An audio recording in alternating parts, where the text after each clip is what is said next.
नमस्कार एवरीवन। नीति शास्त्र चैनल में आपका स्वागत है। आज के इस पॉडकास्ट में हम लोग डिस्कस करेंगे ट्रेड वॉर के कुछ फैसेट्स के बारे में और कैसे राष्ट्रपति ट्रंप का और स्कॉट बेसेंट का जो प्लान था वो करने का, ट्रेड रीसेट करने का, कैसे वो एक डेड एंड की तरफ बढ़ा और उसका खामियाजा या उसके आफ्टर इफेक्ट या रिपल इफेक्ट्स पूरी दुनिया पे क्या हैं। तो इसमें पहले हमें ये जानना पड़ेगा कि राष्ट्रपति ट्रंप ने लिबरेशन डे अनाउंस किया कि 9 तारीख को 7 अप्रैल से आपका जो है अमेरिका जो है सब पे रेसिप्रोकल टैरिफ लगाएगा। उन्होंने पूरा चार्ट दिया किस पे कितना है, जिस पे चीन पे 34% था, जापान पे 26% 25% था, इंडिया पे 26% था, साउथ कोरिया पे 24 था, वियतनाम पे 46 था। मेनली जो मैन्युफैक्चरिंग कंट्रीज हैं एशिया की, उन पे सबसे ज़्यादा टैरिफ जो है राष्ट्रपति ट्रंप ने लगाए। अब उसके जवाब में चीन ने क्या किया? चीन ने रिटेलिएशन किया और वो एस्केलेशन लैडर चढ़ते गए और ultimately with in a month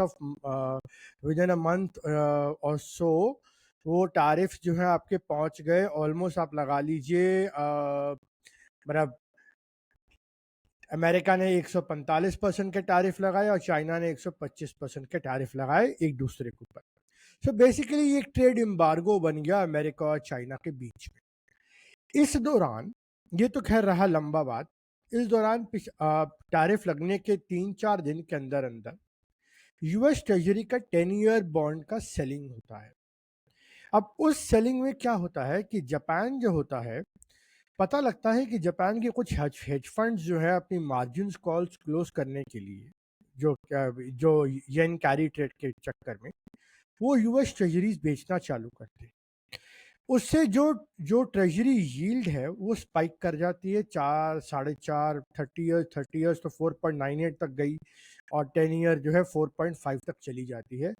जो बेसेंट प्लान था कि 3.5% पे ट्रेजरी यील्ड ला के इंटरेस्ट रेट लोअर करने हैं और हम लोगों को यूएस का डेट $7 ट्रिलियन का एक लोअर लेवल पे रिन्यू कराना है ताकि ज़्यादा इंटरेस्ट ना देना पड़े, वो प्लान फेल हो जाता है। अल्टीमेटली राष्ट्रपति Trump is asked to fold. ठीक है।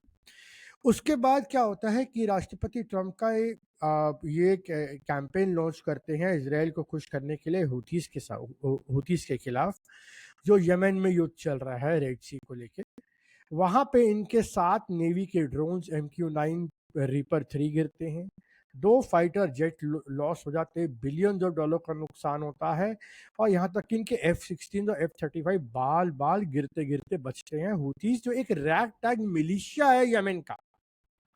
तो अब आप समझिए कि वहां पे इनका, तो ultimately he is even asked to fold to Houthis और ये हुती से 30 दिन के अंदर अंदर ये एक पीस अग्रीमेंट साइन कर लेते हैं।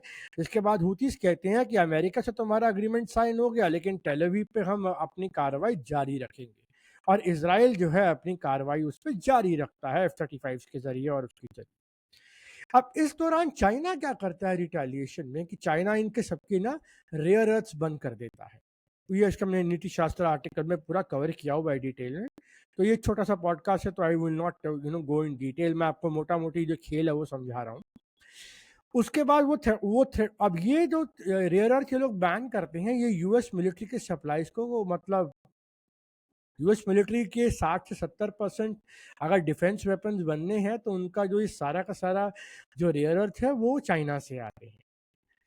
अब अल्टीमेटली जब यील्ड्स ऊपर चली जाती हैं, जापानीज हेज फंड बेचना चालू हो जाते हैं, चाइना टैरिफ्स लगा देता है और साथ साथ में ये आपका ये रेयर अर्थ का सप्लाई बंद कर देता है।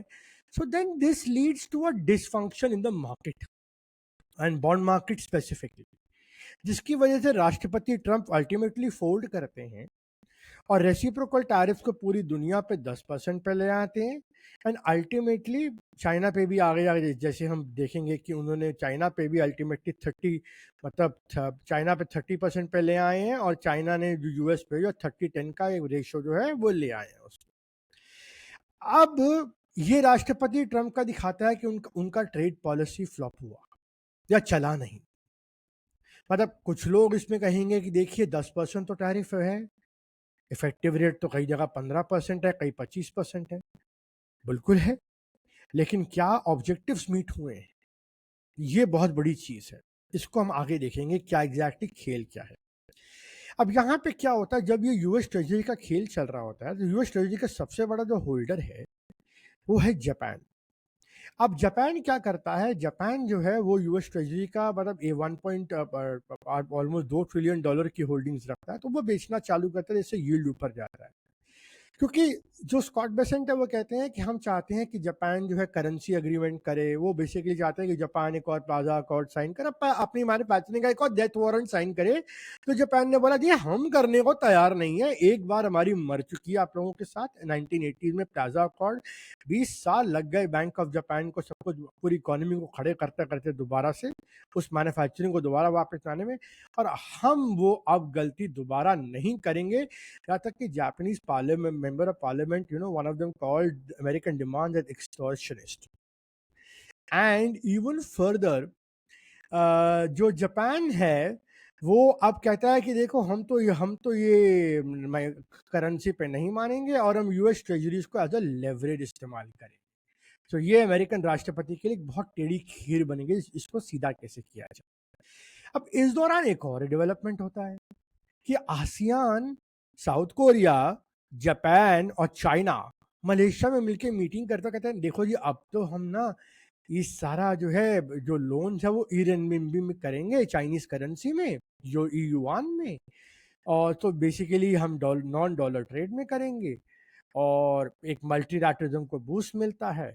और इस दौरान चाइना जाता है रशिया के पास, ये 9 मई को उनके विक्ट्री डे परेड पे प्रेसिडेंट शी वहाँ जाते हैं, और वहाँ पे जो डिक्लेरेशन साइन होती है, जो कम्युनिक साइन होती है, वो वर्चुअली उनका आयरन क्लैड पार्टनरशिप को स्ट्रेंथन करते हैं।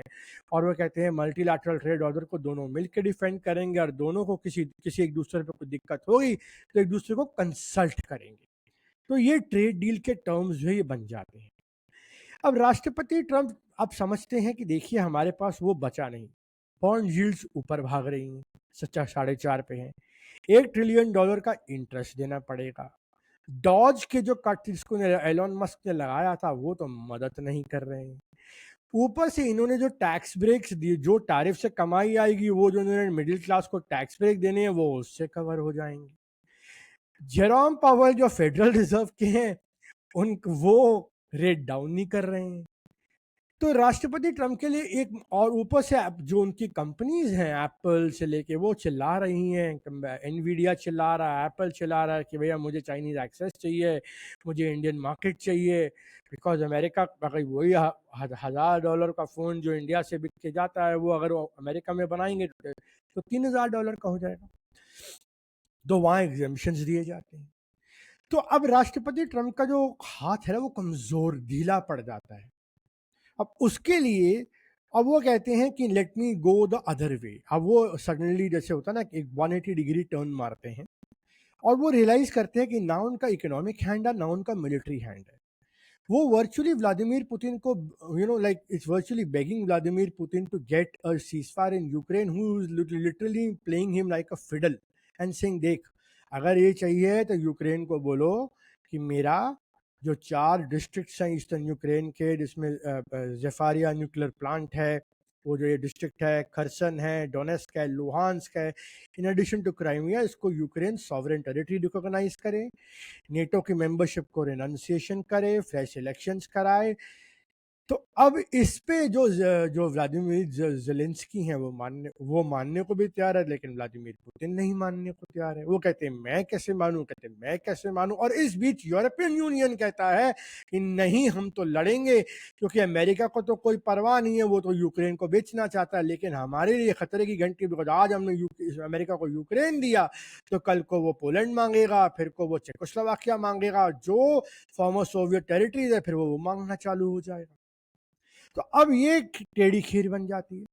अब इस दौरान हमास के जो हमले जारी रहते हैं नेतन्याहू को गाजा में, वो उनको भी डंप करना पड़ता है। अब वो एक नया यहाँ पे ना अब एक नया खेल चालू होता है कि बेस्ट कि अल्टीमेटली बीच में एक रिपोर्ट आती है before we move on to the further geopolitics, जो बोलती है कि देखिए कि चाइना के पास ना चाइना के पोर्ट्स तो खाली हो रहे हैं, लेकिन उनके पास ट्रेडिंग पार्टनर्स बहुत सारे हैं। रशिया है, इंडिया है, साउथ ईस्ट एशिया है, आसियान है, आरसीईपी पार्टनरशिप है। अमेरिका के पास ये पार्टनरशिप अभी नहीं है। सब जगह टैरिफ की वजह से एक तो कन्वेयर बेल्ट रुक गई गुड सप्लाईज की, एंड दूसरी बात ये है कि अमेरिका का जो रिपोर्ट आई सीएनबीसी पे आज से कुछ हफ्ते पहले कि जून तक शेल्फ्स खाली हो जाए। So they had to ask the containers from China to start shipping. अब अगर शिपिंग चालू करना है तो चाइना के साथ ट्रेड डील करना पड़ेगा। अब वो टैरिफ्स कौन वेयर करेगा? अब उसमें राष्ट्रपति ट्रंप ने आज बड़ा अच्छा बात बोला कि उन्होंने बोला, अब वहां पे अमेरिका में उन्होंने क्या किया, उन्होंने प्राइस कंट्रोल लगा दिया है कि वॉलमार्ट प्राइस खुद वेयर करे, कंज्यूमर पे पास ऑन नहीं करेगा, अमेजोन भी वही करेगा। तो ये सोशलिस्टिक कंट्रोल्स अमेरिका के कैपिटलिस्टिक सिस्टम में आ रहे हैं। ये एक खासियत है, ये है प्राइस कंट्रोल। दूसरा आ रहा है कैपिटल कंट्रोल, जहां पे वो कह रहा है कि अगर कोई एनआरआई या कोई फॉरेनर ग्रीन कार्ड में कहीं भी एज एन अमेरिकन अगर रेमिटेंसेस भेजता है अमेरिका से बाहर, उन्होंने बिल में प्रपोज किया तो वो 5% टैक्स देंगे। Now this is like trying to shore up revenue, trying to find out, magic solutions to the revenue deficit, because Dodge ने तो कुछ ज्यादा कर नहीं पाया। रेवेन्यू कट्स, मेडिकेड कट, ये सब, हेल्थ केयर इंश्योरेंस, फायरिंग, मतलब it was unable to reach it. So now Rashtrapati Trump, with all these problems, right? So what he does is he folds to China. Okay, he sends Cosbetten to Switzerland to sign a deal. और वहां पे deal sign होती है ये 30-10 वाली, जहां पे China जो है ये सारी चीजें ट्रेड से लेके सब चीज रिज्यूम करता है एट अ कंडीशन कि ये मतलब obviously there will be conditions impose जो बैकग्राउंड में होंगी, जो हम लोगों को सामने नहीं आएंगी। तो ये एक रियलिटी चेक आया कि अगर वॉलमार्ट और अमेजोन अपनी अपनी बॉटम लाइंस पे ये हिट नहीं लेंगे तो कंज्यूमर बेयर करेगा, और अगर कंज्यूमर बेयर करेगा तो इन्फ्लेशन बढ़ेगा, इन्फ्लेशन बढ़ेगा तो फेड रेट कट नहीं करेगा, फेड रेट कट नहीं करेगा तो $7 ट्रिलियन का जो डेट है वो कैसे रिन्यू होगा। ये पूरा साइकिल चक्का जाम में आके फंस गया। तो राष्ट्रपति ट्रंप ऐसे आके इन सब चीजों में फंसे।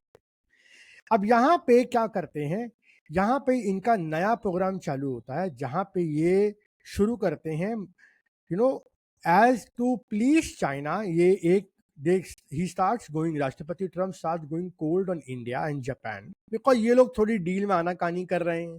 जापान ने तो ट्रेजरी बेचा और ओपनली बोला कि हम we are not ready to be sign another Plaza Accord and let our economy get destroyed. और इंडिया ने भी बोले देखो टैरिफ्स तो हम जीरो कर देंगे, लेकिन हम ना वो नहीं करेंगे जो आप चाह रहे हैं कि हम non trade barriers, agriculture subsidies, pharma patents, हम और ये आपके जो आप data localization, e commerce rules, ये डिजिटल सॉवरेंटी, ये हम डाइल्यूट नहीं करेंगे। ये तो आपकी टेक कंपनीज को और आपके एग्रीकल्चर धंधों को मानना ही पड़ेगा। तो इसी वजह से राष्ट्रपति Trump started going cold on India, because 1.5 महीना बीत गया, कोई अभी तक डील सामने नहीं आई, जबकि उन्होंने कहा कि India is very close to the deal.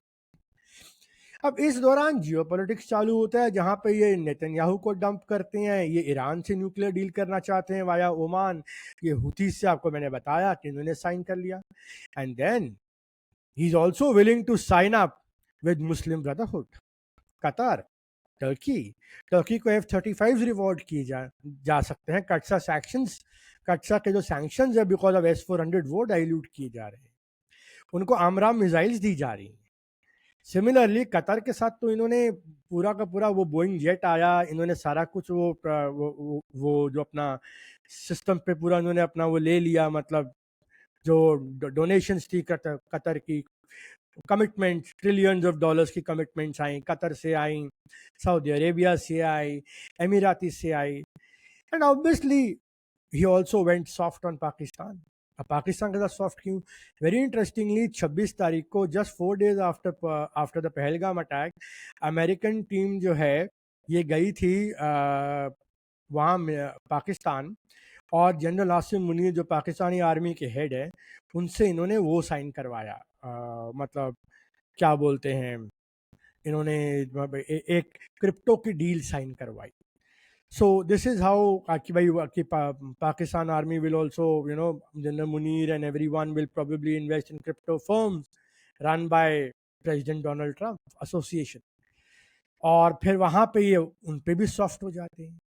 So technically उसके बाद अब नई खबर आती है कि व्हाइट हाउस में इन्होंने 2 एक्स जिहादिस्ट को इन्वॉल्व किया है, जो पाकिस्तान में लश्कर ए तोयबा के कैंपेन ये मुरीद के में ट्रेंड थे, कन्विक्टेड थे 2003 में, अलकायदा को सबको सो हम ये देखते हैं कि एक व्हाइट हाउस जो है मतलब धंधे के लिए सब कुछ कंडोन करने को तैयार है। वो चाइना के आगे झुकने को तैयार है डील के लिए, वो जापान ने उनको मना कर दिया दो टोक कि भैया हम दोबारा अपनी इकोनॉमी को बर्बाद नहीं करेंगे यूएस डॉलर सिस्टम को प्रॉपर करने के लिए। और अब ये मिडिल ईस्ट में जा जाके चक्कर लगा के जो आए हैं कि भैया आप जो है यूएस डॉलर का जो और ट्रेजरी का जो इन्वेस्टमेंट है पेट्रो डॉलर 2.0 वो आप जारी रखिए, so that I do not want a collapse, maybe initiate bond buying, treasury buying by Saudi Arabia, Qatar, and Turkey, so that the yields go down, so that the interest rates can be lowered. तो ये probably मुझे लगता है इन लोगों का पूरा यहाँ पे खेला था। उसके लिए इन्होंने मुस्लिम ब्रदरहुड को प्लीज किया, टर्की को प्लीज किया, यहाँ तक कि उनके इंटरेस्ट जो थे पाकिस्तान में उनको भी प्लीज करना पड़ा, चाइना को भी प्लीज करना पड़ा। उसके लिए चाहे इंडिया के साथ रिलेशनशिप शोर हो, चाहे जापान के साथ अलायंस कमजोर हो, ये सब तो लाइक साइड इफेक्ट्स हुए, मतलब राष्ट्रपति ट्रंप की रियल पॉलिटिक्स के लिए। अब यहाँ पे हम आगे चलते हैं कि अब ट्रेजरी यील्ड्स अभी भी हाई है, पावल रेट कट कर नहीं रहे हैं, डॉज के कुछ रेवेन्यू डेफिसिट ब्रिज नहीं हो पाया। इन शॉर्ट ट्रंप का और जो फॉरेन पॉलिसी और बेसेंट प्लान जो था कि 3.5% की डील पे होगा, फिलहाल तो पूरा होता नहीं दिख रहा है। हाँ, अगर सऊदी अरेबिया, कतर और यूएई और इनके सॉवरेन वेल्थ फंड अगर यूएस ट्रेजरीज पे लोड अप कर लें या बाय आउट कर लें और यील्ड्स कर्व्स कोलैप्स कर जाएं अगले 1-2 महीने में, तो वो पॉसिबल है। वो फिर इसको president Trump will be able to sell to his MAGA crowd art of the deal, and for art of the deal, I'm willing to compromise everyone, including ripping apart American alliances with India, American natural alliance with India, Japan, and even kissing the ass of Muslim Brotherhood. ये है real politics America का। So now he is actually a weakened president when he came in with that bluster. Now he's looking to cut corners for all the deals. He's even willing to sign the deal with the devil, which he can sell to his MAGA base as a win. So ये है trade की trade का एक राष्ट्रपति Trump का policy जो चला नहीं है, राइट। अब इसके वजह से क्या कर रहा है यूएस, इसकी वजह से यूएस क्या कर रहा है, इसकी वजह से यूएस जो है आपका एक ना बहुत एशिया में केओस मचा रहा है। वो केओस मच रहा है जैसे ईरान में तो इनको मजबूरी से करना पड़ गया बिकॉज सऊदी ईरान डिटेंटे भी है। पाकिस्तान में पहलगाम में हमने देखा मैक्सर की सैटेलाइट से लेके जनरल मुनी के साथ क्रिप्टो डील हो गई, या बाकी जब पाकिस्तान की ठुकाई इंडिया ने करी, इनके 11 एयरबेस छोड़ा, तो कैसे राष्ट्रपति ट्रंप इनको बचाने के लिए आ गए, नहीं नहीं नहीं बंद करो न्यूक्लियर बॉम्ब हो जाएगा, ट्रेड हो जाएगा, जबकि इंडिया ने कैटेगोरिकली डिनाई किया कि भैया हम न्यूक्लियर ब्लैकमेल में नहीं आते और ना ही कोई ट्रेड की बातचीत हुई। और फिर उसके बाद राष्ट्रपति ट्रंप बोलते टिम को तुम इंडिया में बनाना बंद करो। तो बात यह है कि ये अलाइज शोरिंग नहीं है, ये नियर शोरिंग और रीशोरिंग है, taking the manufacturing back to Canada, taking the manufacturing back to Mexico or America, mainly in the Americas, right? यहाँ तक कि इनका अपना ओरिजिनल एराई जो इनका ट्रांस अटलांटिक पार्टनरशिप है यूरोपियन यूनियन के साथ, इनकी तो वो भी वहां पे भी टफ टिफ बन चुकी है। तो जब इन्होंने इंडिया पे मतलब इन्होंने ऐसी चीज बोली कि हम ये करेंगे, हम वो करेंगे, हमें एग्रीकल्चर का ये चाहिए, हमें नॉन ट्रेड बैरियर्स चाहिए। सो नाउ वी अंडरस्टैंड कि ये एक पॉलिसी है एशियन मैन्युफैक्चरिंग जायंट्स को खत्म करने की और अपनी मैन्युफैक्चरिंग री इंडस्ट्रियलाइज करनी। बट एक चीज है, तो सिस्टम जो 1970 से जब से डॉलर डीपेग हुआ गोल्ड से निक्सन के द्वारा, वो चलता आ रहा है कि यूएस ट्रेजरीज में ये सारे कंट्रीज बाय करते थे, उससे एक ट्रेड सरप्लस बनता था। ट्रेड सरप्लस से वो लोग ये कंट्रीज जो है यूएस ट्रेजरी में इन्वेस्ट करते थे। यूएस ट्रेजरीज में इन्वेस्ट करते थे तो यूएस ट्रेजरी बॉन्ड्स कम होते थे। यूएस ट्रेजरी बॉन्ड्स की अगर यील्ड कम होती थी तो इंटरेस्ट रेट्स लो रहते थे। इंटरेस्ट रेट्स लो रहते थे तो अमेरिका में चीपर फाइनेंस मिलता था, और चीपर फाइनेंस मिलता था तो यहाँ पे रियल एस्टेट से लेके यहाँ पे technology firm, discretionary spend, high and investments, America ने बेसिकली अपना आपको सर्विस ओरिएंटेड इकोनॉमी बना लिया, high and manufacturing and service economy, and the lower and the middle and, because इनका वर्क कल्चर भी चेंज हो गया, 9 to 5 job. So they got, पहले ये 80s 70 80s में जर्मनी और जापान के पास गया, 90s में ये चाइना के पास गया, और अब ये वियतनाम और इंडिया के पास गया। तो इन लोगों को लगा अब ये तो हमारी मैन्युफैक्चरिंग जा रही है, हम डी इंडस्ट्रियलाइज हो चुके हैं, we are hollow economy from inside, खाली डॉलर स्कीम पे चल रहे हैं। लेकिन अगर ये लोग ये ट्रेड सरप्लसेस खत्म हो जाएंगे, आप लोग भी सोचिए, अगर ये ट्रेड सरप्लसेस इंडिया के साथ और सबके साथ खत्म हो जाएंगे तो फिर ट्रेजरीज में खरीदेगा कौन, ट्रेजरीज में इन्वेस्ट करेगा कौन? And ultimately interest rates will sky rocket and the US dollar reserve currency will be under threat, unless कि कोई सेंचुरी बॉन्ड है या कोई 50 ईयर बॉन्ड है, ताकि और एलआई के साथ कोई सिस्टम बनाया जाए। बट इन्होंने अपने एलाइज को भी नहीं छोड़ा है। इन्होंने इंडिया के साथ जो बिट्रेल किया पाकिस्तान के साथ, कि यहाँ पे ड्यूरिंग द कॉन्फ्लिक्ट इन्होंने 9 मई को इन्होंने $1 बिलियन का लोन सैंक्शन करवा दिया, ना रोका ना कुछ किया। ऐसे थोड़ी ना होता है एलाइज के साथ। तो ये है अमेरिका की डुप्लिसिटी और ड्यूअल पॉलिसी। अब मैंने अगर आप देखो मेरी इतनी सारी पॉडकास्ट में मैंने बोला कि ईरान, बंदर अब्बास, छाबार, हर जगह चाइना टारगेट है, ग्वादर, जहाँ ये बलोचिस्तान में आतंकवादी ग्रुपों को यूज़ करते हैं टारगेट करने के लिए, ISKP एंड AQIS, NTTP, यानी सारी ये जो पूरा बेल्ट है अफगान पाक बॉर्डर के आसपास, कोयटा के आसपास। और फिर आप जाते हैं कश्मीर में, इन्होंने इंडिया को इन्वॉल्व करने का कोशिश किया कि एक रीजनल कॉन्फ्लिग्रेशन हो जाए, जिससे आपस में तीनों महाशक्तियाँ इंडिया एक लैंड वॉर में इन्वॉल्व हो जाए, इंडिया ब्लीड करे, इकोनॉमी ब्लीड करे, इन्वेस्टमेंट एनवायरनमेंट खराब हो, चाइना भी ज्वाइन कर जाए। चाइना अपने इंटरेस्ट से चाहता था कि चाइना भी चाहता था कि इंडिया एक इंडो पाक वॉर में इन्वॉल्व, ये लिमिटेड कॉन्फ्लिक्ट में इन्वॉल्व हो जाए, ताकि आपका ये जो एक इंडियन इकोनॉमी पे ड्रेन होगा, इन्वेस्टमेंट क्लाइमेट बढ़ेगा। And even China does not want ना कि उनकी इंडस्ट्री सारी मैन्युफैक्चरिंग शिफ्ट करके इंडिया जाए, तो चाइना को तो खुद खतरा है इंडिया के राइस से। So both the powers America and China were in sync, इनके इंटरेस्ट कन्वर्ज करते थे इंडिया को ये इसमें फंसाने के लिए। लेकिन हमारे प्रधानमंत्री जी ने किया कमाल, उन्होंने लैंड वॉर की जगह उन्होंने एयर वॉर करी। उन्होंने इनके तो स्मार्ट ड्रोन टैक्टिक्स और मिसाइल टैक्टिक्स और ब्रह्मोस और ये सब यूज़ करके पाकिस्तानी आर्मी को एक ब्लिट्जक्रीग में 90 मिनट के अंदर इनके 11 बेसेज उड़ा के इनको निस्तानाबूद करके रख दिया।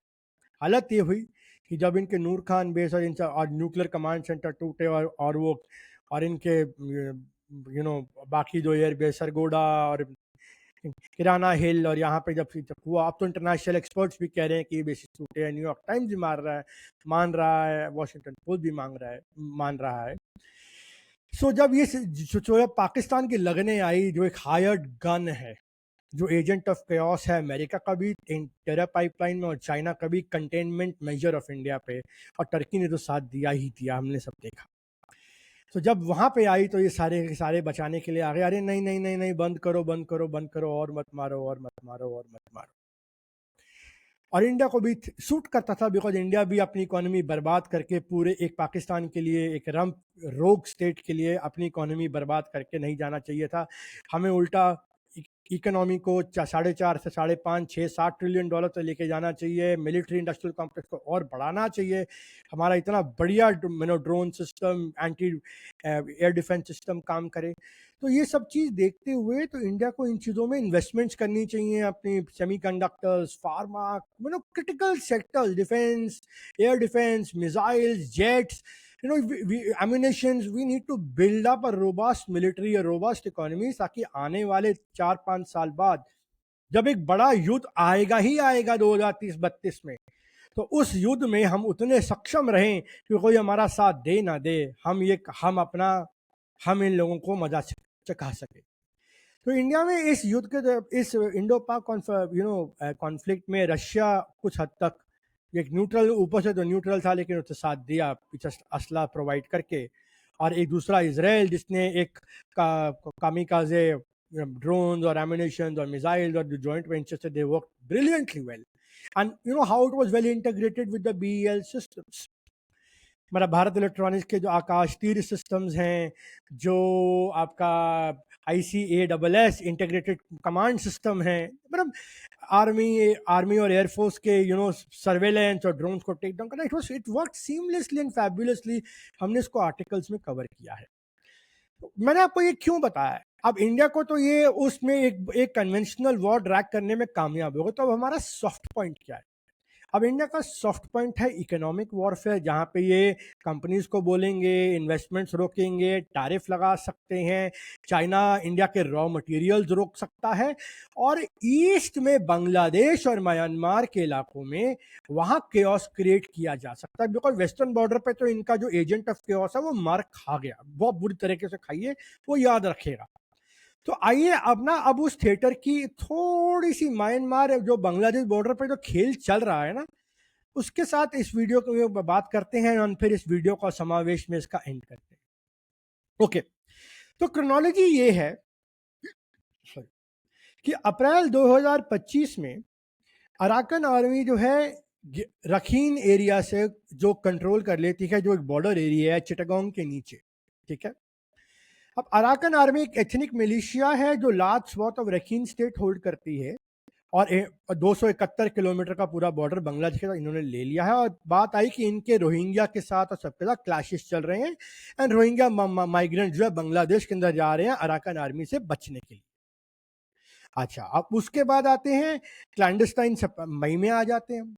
मई में हमें पता लगता है कि बांग्लादेश जो है एक सिखाली और नाइक नाइकोनचरी रूट के जरिए एक राखीन ह्यूमैनिटेरियन कॉरिडोर बनाना चाहता है, ताकि इन रोहिंग्या, ये जो कॉक्स बाजार में आए हैं, जो चिटागोंग पोर्ट के पास जो सारा पूरा जो रोहिंग्या माइग्रेशन हुआ because of the fight with the Arakan army, जो एक एथनिक मिलिशिया ग्रुप है, जो जनता के, जो मिलिट्री जनता जो टाटमडाओ है वहाँ पे ये उसकी म्यांमार में, वो उनके खिलाफ लड़ रहा है।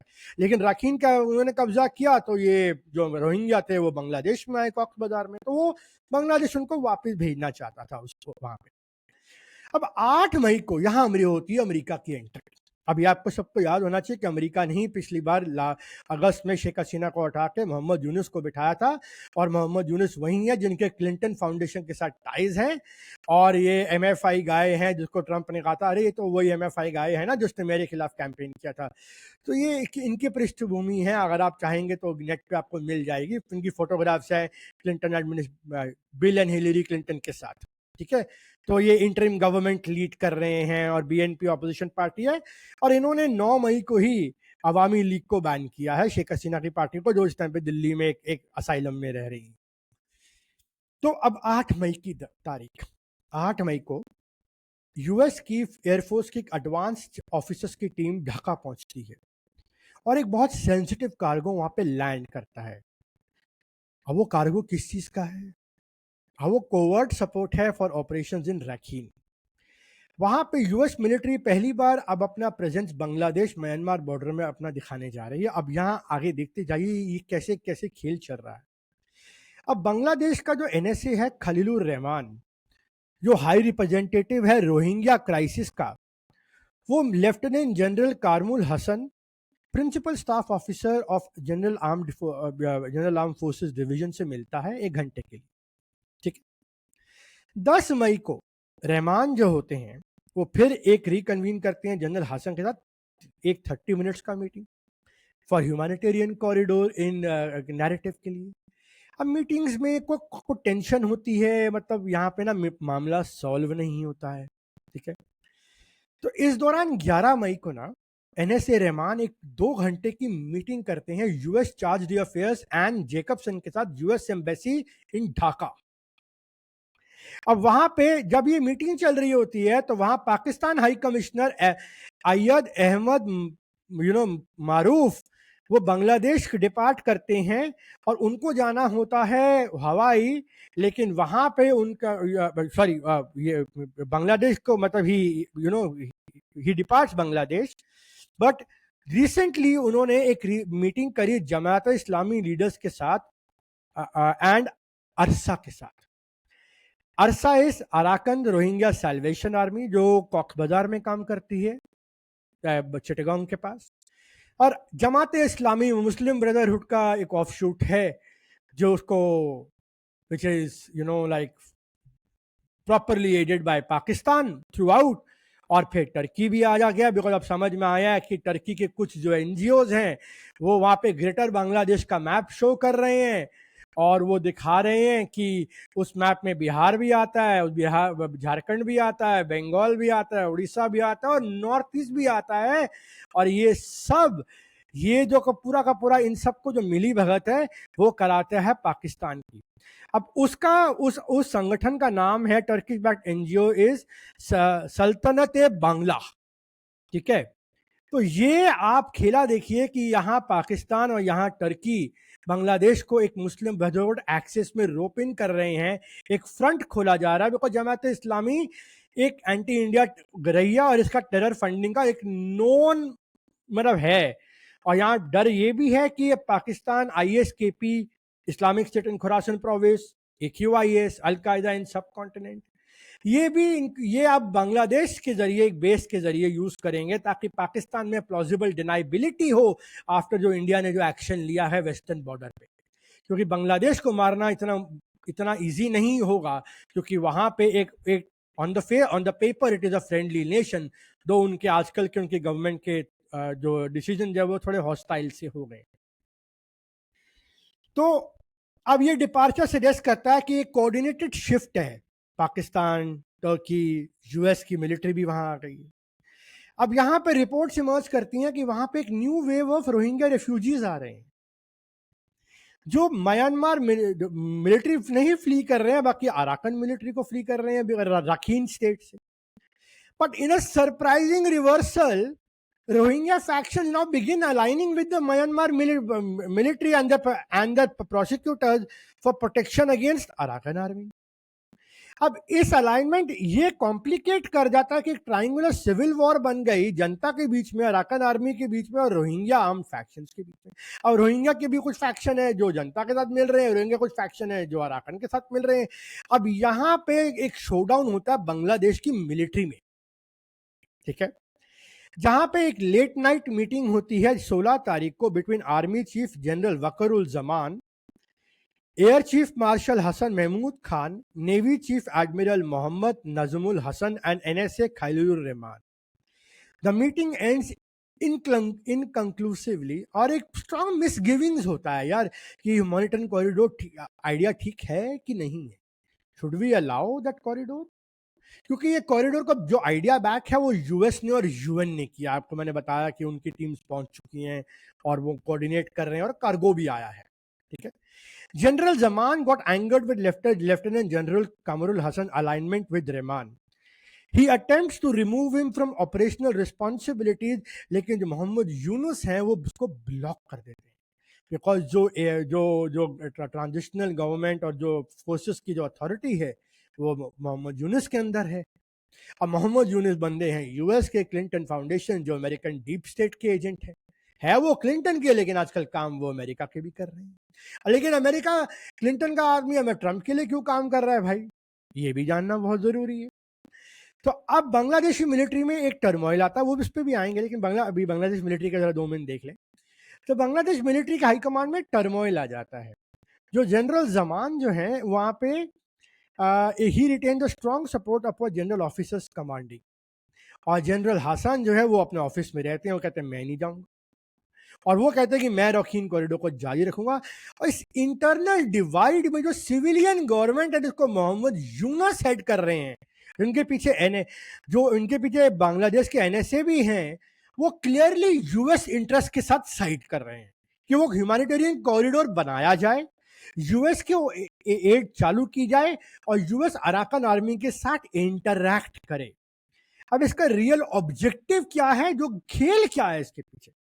खेल ये है कि this corridor might be used to supply military aid to Arakan Army and stoke a US orchestrated proxy war in Rakhine state against Myanmar जनता, क्योंकि राखीन वही स्टेट है जो इंडिया से भी जुड़ता है, जो बांग्लादेश के चिटगांग पोर्ट से भी जुड़ता है, और जिसके कोस्ट पे सेंट मार्टिन आइलैंड्स है, जिसको बे ऑफ बंगाल में जहां पे यूएस एक मिलिट्री बेस चाहता है, जो शेख हसीना ने अपने कूच से पहले वॉर्न किया था। अब दिस मूव एम्स टू, अब ये मूव क्यों है?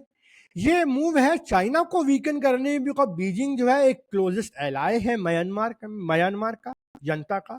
वो रेबल ग्रुप्स के साथ भी खेलता है और वो म्यांमार की जनता को भी खेलता है। वो एक डेलिकेट बैलेंस मेंटेन कर देता है ताकि उसके प्रोजेक्ट्स कभी खत्म ना हो। अब वहां पे उनका प्रोजेक्ट्स है क्या, Kyaukphyu port and China Myanmar economic corridor.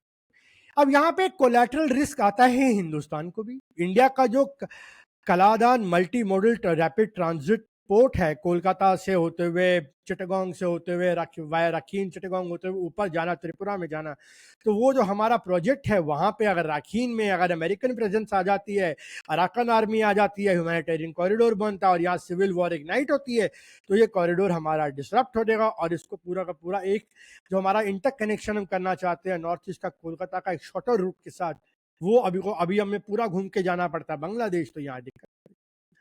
अब इस दौरान मोहम्मद यूनुस एक बहुत अच्छी चाल चलते हैं, वो चाइना को इन्वोक करते हैं बीच में कि आप इंडिया के जो चिकन नेक जो सिलीगुड़ी कॉरिडोर है, पतला सा बंगाल का, जिसको हमेशा डर रहता है, वहाँ सिलीगुड़ी के बंगाल और बांग्लादेश के बॉर्डर के पास, वहां से 20 किलोमीटर दूर एक जगह है और वहां पे एक पोर्ट है, एक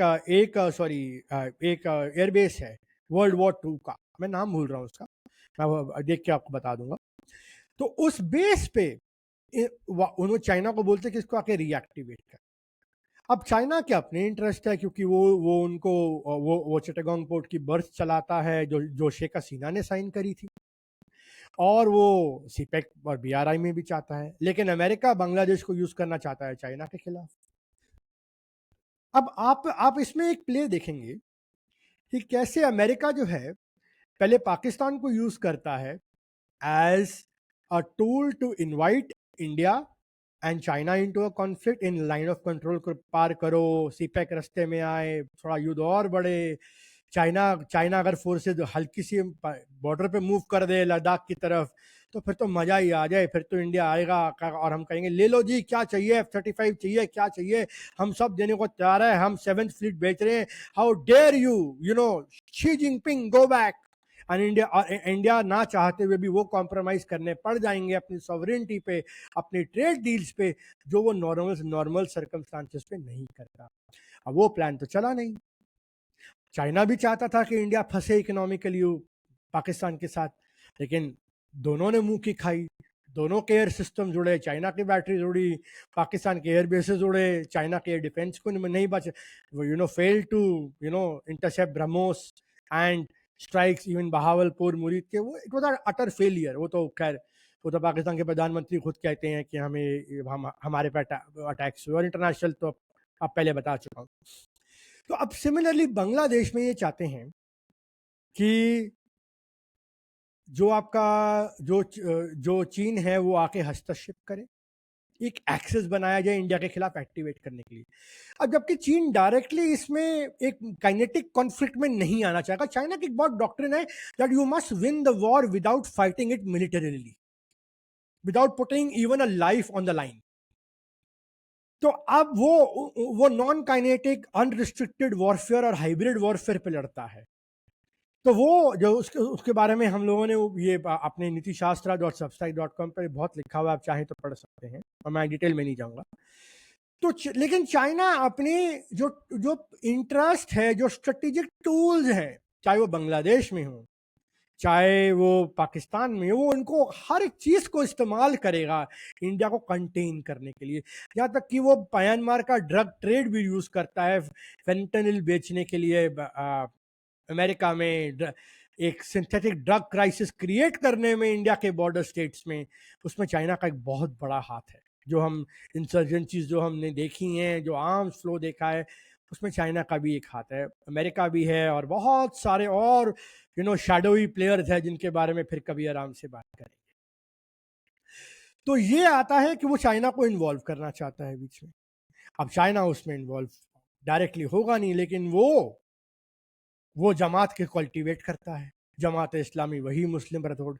तो यहाँ एक ब्रॉडर ट्रेंड आप देखिए कि राष्ट्रपति ट्रंप का ट्रेड रीसेट फेल होता है, बेसेंट प्लान फेल होता है, they are unable to get nations to sign up trade deals.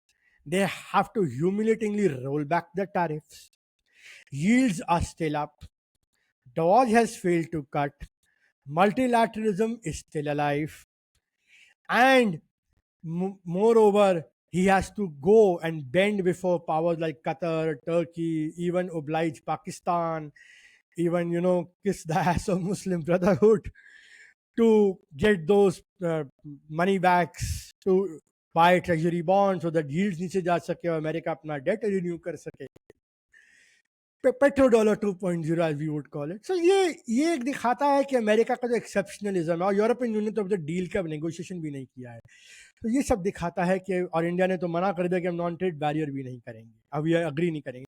तो ये सब क्या दिखाता है? ये दिखाता है कि American power is on decline, American exceptionalism is on decline, and राष्ट्रपति ट्रंप कुछ भी करने को तैयार है, कोई भी प्रॉक्सी को यूज करने को तैयार है, केओस मचाओ, टेरर ग्रुप को यूज करो। अगर जिहादिस्ट को व्हाइट हाउस एडवाइजरी बोर्ड में रिक्रूट करना, वहां जाके अहमद अल शरा जो सीरियन प्रेसिडेंट हैं, जो आपका यहाँ पे जो अलकायदा और आईसिस से रखते हैं बैकग्राउंड से, उनको कहना he is a strong guy, such a handsome guy. I mean, the world is turning on its head, and America is showing that it is simply a transactionist player, and its power is eroding and eroding very fast. तो सम and substance आज की video का ये है कि America का एक power Erode कर रहा है, और अब वेस्ट पाकिस्तान के साथ तो इंडिया उसको एक मुंह की देने में कामयाब रहा। एक जख्मी टाइगर है, एक जख्मी शेर है, जख्मी शेर भी नहीं बोलना चाहिए, एक जख्मी जानवर है, सॉरी, एक जख्मी शेर है, तो वो तो दोबारा कोशिश करेगा मारने की। लेकिन बात ये आती है, अब हमारे ईस्ट में नया फ्रंट है, अब वहां पे सरकार को फोकस है, कर रही है सरकार, ऑपरेशंस चालू हो चुके हैं, कुछ सुनने में आता है, कुछ हो सकता है कि हमारे अपने कॉन्टैक्ट्स है जिनको हम लेवरेज कर रहे हैं। And there are many other ways we have contacts in many rebel groups, in opposition groups, democracy groups in Myanmar, even good contact with Myanmari junta, even Awami League का जो थोड़ा बहुत काडर है, या Bangladeshi military में भी हमारे एक अच्छे कॉन्टैक्ट्स है। And if Pakistan as a nuclear state could get decimated in 90 minutes, तो बांग्लादेश तो उतना बड़ा नहीं है, ठीक है। And it will stand down the moment we put some economic levers. आज हमने मूव लिया भी है इनके टेक्सटाइल ट्रेड पे, गारमेंट्स ट्रेड पे to Nepal, transit through Kolkata port को हमने आज मेजर्स उठाए हैं। So knowing all this, we are entering in a very interesting chaotic era. South Asia में सब जगह केओस मचने वाला है। एंड ये chaos की मशीन में जो मेन एक्सिस है वो CTP एक्सिस है, चाइना, टर्की एंड पाकिस्तान, जो इंडिया के राइस को स्टंट और कंट्रोल करना चाहते हैं। पाकिस्तान एक हायर्ड गन है जो यूज करना चाहता है, एजेंट ऑफ chaos। टर्की उसको मुस्लिम ब्रदरहुड का और वो आर्म्स एंड ड्रोन्स का आइडियोलॉजिकल सपोर्ट दे रहा है। और चाइना उसको एक स्ट्रेटेजिक, जैसे आज पता लगा कि उन्होंने सैटेलाइट सपोर्ट भी दिया है पाकिस्तान को ड्यूरिंग द इंडिया और पाकिस्तान की झड़प के दौरान। तो चाइना उनको वेपन्स, मिसाइल्स, न्यूक्लियर बॉम्ब के ब्लूप्रिंट्स भी दिए, and air defence system JF-17, J-10C, अब सुनने में आया वो स्टेल्थ जेट J-35 भी देने वाले हैं। India should also build relationship with Russia, Israel, work with strategically in a transactionist manner with America, because America needs India as a third largest economy, $4.5 trillion economy. You cannot dismiss it outright. And China also needs to trade with India because we have 1.4 billion people. So if we stand united now, because we are going to face a lot of chaos and conflict in the region, there will be a lot of conspiracies against the government. There will be attacks on our economic projects. There might be some further terror attacks. There may be provocations from the west to a limited extent, and probably even from the east, right? Bangladesh, Myanmar side say. So we need to be ready for this. We need to back our government. We need to back our forces. And we need to be ready to pay that cost if we have to build a strong nation. A nation which 4-5 years down the lane is a third largest economy with $7 to $8 trillion of GDP, and a military and a military might which no one can dare take out. You know, you can like it's a world of flux, and it's time we as Indians stand up together on it. And with that, I'll conclude my podcast. Thank you so much everyone. तो अगर थोड़ा सा 19-20 podcast में हुआ तो excuse me for it, and I really hope कि आप लोगों को ये वीडियो पसंद आया. Do like this do like and share this podcast, do like and subscribe and share this podcast with as many people as you can. Thank you very much. Namaste once again.